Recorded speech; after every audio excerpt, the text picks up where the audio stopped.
Buonasera e ben ritrovati con il TG Flash di New Sicilia, di seguiti i titoli più importanti del pomeriggio.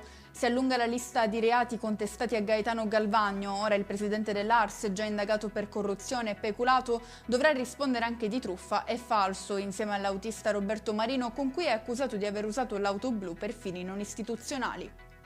Ci spostiamo a Messina per un ciclista investito dal conducente di un tir e trasportato in codice rosso in ospedale. Grave il suo quadro clinico, soprattutto per le preoccupanti ferite riportate a una gamba. In casa con 25 cani tenuti in pessime condizioni è lo scenario scoperto dalle forze dell'ordine intervenute a Sciacca in provincia di Caltanissetta, sgomberato l'immobile. Riaprirà martedì 4 novembre alle ore 12 la piattaforma per il contributo di solidarietà. La misura del governo regionale erogata da IRFIS è destinata ai cittadini in difficoltà finanziarie. Un segnale, dice Schifani, che la regione non vuole lasciare indietro nessuno.